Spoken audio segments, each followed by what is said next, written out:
Our next speaker is Senator John Crown, who's another independent member of Seanad Éireann and Professor and Consultant Medical Oncologist at St. Vincent's University Hospital. John, please.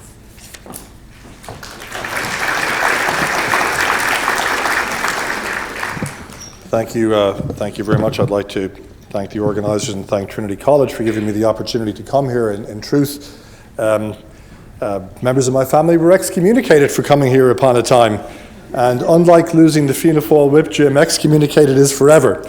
There was a time when I actually thought that if I ever wanted to get in here, I would have to leave my body to the medical school, so it's actually nice that you've let me off that particular hook. I would also like to say that if this event had taken place in UCD, the slides would work. We might. Ladies and gentlemen, this debate is about equality and about nothing else. It's not about surrogacy, it's not about adoption, it's not about thwarting nature, it's about equality. And I think it would do well for us to understand, as my esteemed first speaker has already summarized, some of the issues which have arisen with respect to the deprivation of equality, and go into some of the specifics. I mean, let's remember that there was a time not that long ago in the United States, actually the longest, it could be argued, continuous democracy in the world, where black citizens were systematically disenfranchised from voting, where they were forced to use different buses and toilets, and where, apropos the discussion which we're hearing right now about wedding cakes and wedding invitations, it was entirely acceptable to have a sign in the window of your bakery saying, white persons only catered to. That was entirely acceptable, and it was legal, and it required a redefinition of an understanding of what equality law was for that to end.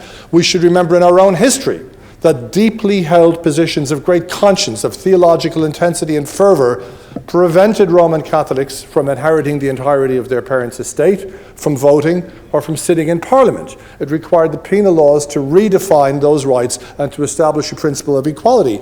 And remember that, again, the people who perpetuated those views believed deeply in their conscience that Romanism was a form of Satanism and that its adherents were the vanguard of the Antichrist, and as such, their conscience dictated that they needed to have their rights deprived. Now, the next question is, I think we all agree that equality is important.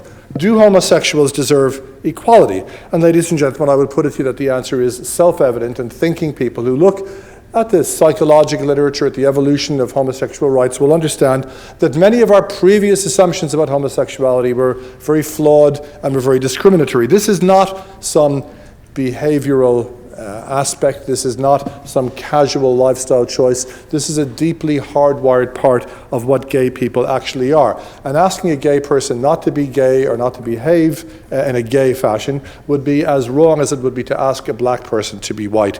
It can't be done. And I can tell you the evidence, and this may be a little bit politically incorrect, I've had very good friends and colleagues over the years for whom their homosexuality was deeply inconvenient in other aspects of their life. There were people whose entire other life was defined by straightness. They were lawyers, they were in Fine Gael, they came from rich families, their families wanted them to play golf and be in rugby clubs, but because they were gay, and I'm thinking of one particular example, they just found that settling into Irish society was so inconvenient, they left. And thankfully, we don't force gay people into making those choices anymore. Now, we acknowledge that they are what they are, not something that they're frivolously choosing to be as some part of a passing fad. Now, what about the whole argument of redefining marriage? Now, somebody else, Fintan O'Toole and others during the week have gone through this in great detail, but the truth is, thank God we have redefined marriage on a number of occasions. Next door to Colorado, where you were agitating, was the state of Utah, where you were allowed until probably 80 years ago to have multiple polygamous marriages to multiple wives in accordance with the dictates of the dominant religion in that state. This still applies in many parts of the Middle East. I believe we would like to see that kind of marriage redefined. In Iran, one can have a temporary marriage. I'd like to see that redefined. We redefine the rights to rape your wife. We redefine the age at which you can get married. We've been quite happy to redefine marriage when it has been socially appropriate to do so, and we should, I must say, not necessarily think that redefining some aspect of marriage is necessarily all wrong. Now, I'm married. I'm happily married. I have a lovely child. A new baby, 4 weeks old, and I'd much prefer to be at home with him tonight, and I'll be home with him in about an hour and a half's time. Not that I'm not enjoying all of your company tonight, but it is an absurd contention to me to think that any part of my marriage is redefined by two gay people getting married. It is just beyond any kind of credibility. It is insane. I just can't accept it, and it is, I believe, an entirely bogus argument. What about adoption? Now, a reality, and I call it a sad reality, being perhaps one of the only people that you have met who routinely makes people infertile in the course of my day job. When I give people chemotherapy, sadly, I will often make people infertile. It's a sad reality of cancer treatment, and it is one of the tragedies that cancer patients face. I'm very pro-assisted reproduction. I'm very pro-adoption because I know many people who would be fantastic parents, who have had the opportunity to be parents, to be wonderful parents, to look after, to nurture, to cultivate wonderful young citizens and members of the human race, have it dashed from them because of the cruelties of disease and its treatment. Adoption in Ireland, except for broadly defined familial adoption, step adoption, has become an extraordinarily rare event. The figures are between 10 and 20 adoptions of the kind that you think about. Somebody knocking on the door of an agency and saying, we would like to adopt a baby. That is now an extremely rare event in Ireland. So are we going to deny a whole rake of people who wish to get married from getting married because even if you believe, which I don't, that being a homosexual couple would be a bar to being a good parent, that because a tiny number of adoptions may occur in that fashion, I think that is, again, bogus and irrational. And please remember that in Irish adoption practice, there is a very strong primacy for the wish of the birth mother about where the child goes, up to and including visually interviewing the couple. And if that person decides that that couple, for whatever reason, perhaps, and I would hope that it wouldn't be too often, on the basis of their isosexuality across the marriage, would not be a suitable couple, then the child will not go to that couple. So this idea that somehow children are going to be forced to go with gay couples is, I think, crazy. What about surrogacy? Well, if you oppose surrogacy, some will and some won't.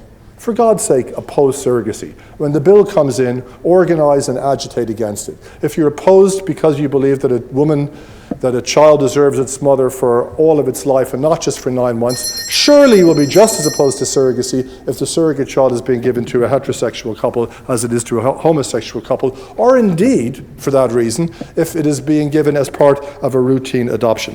What about thwarting nature? I must say, as somebody who thankfully thwarts nature every day, and anybody who's had a pacemaker, an artificial hip, cancer chemotherapy, a vaccine, or dyed their hair color has to some extent thwarted nature. Nature ain't so great. Nature has given us a lot of bad stuff, like polio, like cancer, like leprosy, like all kinds of bizarre behaviors. But nature is sometimes something which we have to harness and look at. The head and heart argument is the one I'd like to finish on. Let me just say sorry about nature. I'd like somebody to actually show me the evidence that the routine across all of nature is for lifelong couples to form, because a lot of the mammalian species that are out there are characterized by 1 or 2 sexually active males and a large pride of females.